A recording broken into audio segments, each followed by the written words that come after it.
পিঠে ব্যথার চিকিৎসা করাতে গিয়ে ধরা পড়ল ব্রেস্ট ক্যান্সারের মতো মারণ রোগ। আজ আপনাদের এই গল্পই শোনাবো কিভাবে একটা ছোট্ট ভুলের মাসুল এই ভদ্রমহিলাকে দিতে হলো।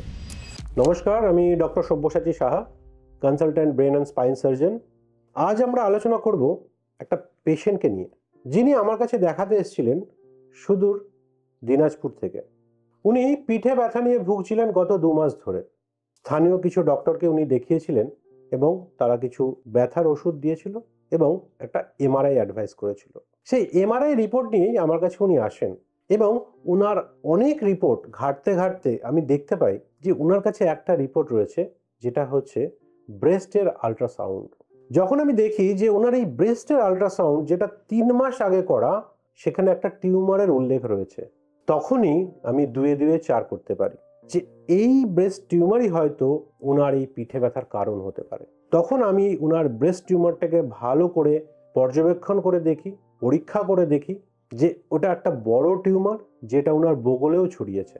এবং তখন আমার আর বুঝতে অসুবিধা হয় না যে এই ব্রেস্ট টিউমারটাই ওনার পিঠের শিরদাঁড়াতেও ছড়িয়েছে, যার জন্য ওনাকে আমি একটা পেট সিটি স্ক্যান অ্যাডভাইস করি এবং পেট সিটি স্ক্যানের যখন রেজাল্ট আসে তখন সব কিছু আমাদের সামনে পরিষ্কার হয়ে যায়। ওনার এই যে ব্রেস্টের টিউমার, যেটা পরবর্তীকালে বায়োপসি রিপোর্টে ক্যান্সার বলে গণ্য হয়, সেই ক্যান্সারটাই কিন্তু ওনার পিঠের শিরদাঁড়ার প্রত্যেকটা হাড়ে ছড়িয়েছে এবং ওনার অ্যাক্সিলাতে ছড়িয়েছে, ওনার লিভারে ছড়িয়েছে। তো এই একটা মারণ রোগ যেটা ওনার আজকে হলো, সেটা কিন্তু অনেক আগেই আমরা প্রিভেন্ট করতে পারতাম যদি আমরা একটা ছোট্ট সেলফ ব্রেস্ট এক্সামিনেশন, এই পরীক্ষাটা আমরা বাড়িতেই করতাম বা উনি বাড়িতেই করতেন। হয়তো উনি জানতেনই না এই ব্যাপারটা নিয়ে। এই জন্যই আমার আজকে এই ভিডিওটা বানানো, যাতে উনার মতো আর কোনো এই মধ্যবয়স্ক মহিলাকে মরে যেতে না হয়। এই যে সেলফ ব্রেস্ট এক্সামিনেশন, এটা একটা খুব ছোট্ট পরীক্ষা যেটা প্রত্যেক মহিলারই, যার বয়স 25 থেকে 30 বছর, তাদেরকে প্রত্যেক দিন করা উচিত। স্নানের পর যখন মহিলা আয়নার সামনে দাঁড়াবেন, তখন এই হাতের তালু দিয়ে তার 2 ব্রেস্টকে এক্সামিন করবেন এবং দেখবেন কোনো রকমের কোনো শক্ত ফোলা ভাব রয়েছে কিনা ব্রেস্টে।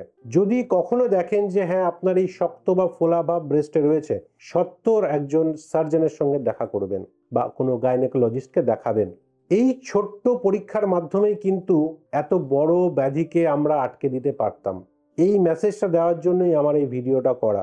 এবং আপনারা এই ভিডিওটা দেখে যদি উপকৃত হন, তাহলে আমার বিনীত অনুরোধ যে আপনারা এই ভিডিওটি সবার মধ্যে ছড়িয়ে দিন। আপনার এবং আপনার পরিবারের একজন যেন এই রকম আজকে এই 30 বছর বয়সী মেয়েটার মতো অকালে না প্রাণ হারায়।